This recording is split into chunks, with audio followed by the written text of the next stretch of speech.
একটা পরিবেশ সৃষ্টি করার জন্য যে পরিবেশে সব ভোটার একদম নিজের ইচ্ছা মোতাবেক তার পছন্দের প্রার্থীকে নির্বিঘ্নে ভোটটা যাতে দিতে পারে সেরকম একটা পরিবেশ আমরা এই সরকার তো কোনো এজেন্ডা নয়। এই সরকার সেই সরকার নয় যে সরকার চাপ দেয়। আগের সরকার চাপ দিয়েছে বিকজ তাদের দলীয় এজেন্ডা ছিল, নিজেদের এজেন্ডা ছিল। এই সরকার তো কোনো এজেন্ডা নয়। Professor Yunus has clarified on many occasions যে ওনার কোনো রাজনৈতিক অভিলাষ নেই। উনি একটা ফ্রি ফেয়ার ক্রেডিবল ইলেকশন দিয়ে রাজনীতিবিদদের হাতে ক্ষমতা দিয়ে উনি বিদায় হতে চান। উনি শব্দটা ব্যবহার করেছেন, উনি মুক্তি হতে চান, এই কথাটা উনি বলেছেন। সুতরাং ওনার তো চাপ, ওনার তরফ থেকে তো ওনাদের সরকারের তরফ থেকে কোনো চাপ নেই।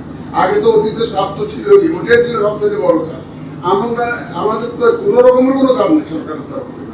আমাদের তো আমরা বুঝতেছি যে আমাদেরকে ফ্রিডম দেওয়া আছে, আমরা আমাদের কলিগদেরকে নিয়ে যা করার করবো, আপনাদেরকে সাথে নিয়ে, জনগণকে সাথে নিয়ে, আমাদের যে ব্যুরোক্রেসি যারা ইনভলভ তাদেরকে সাথে নিয়ে আমরা কোনো সরকারের তরফ থেকে কোনো রকমের কোনো চাপ নাই।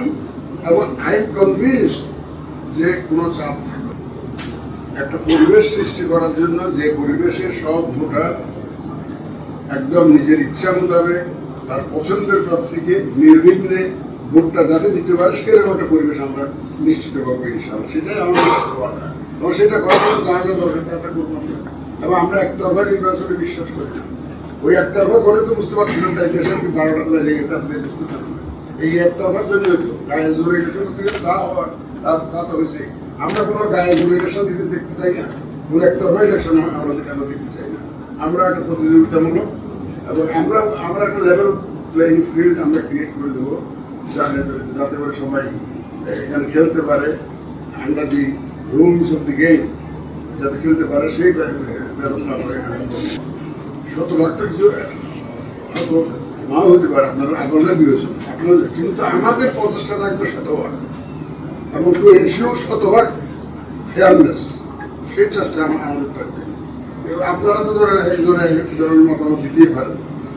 আগে নামী নির্বাচন হয়েছে, আমি নির্বাচন হয়েছে, 153 জন বিনা ভোটে নির্বাচিত হয়েছে।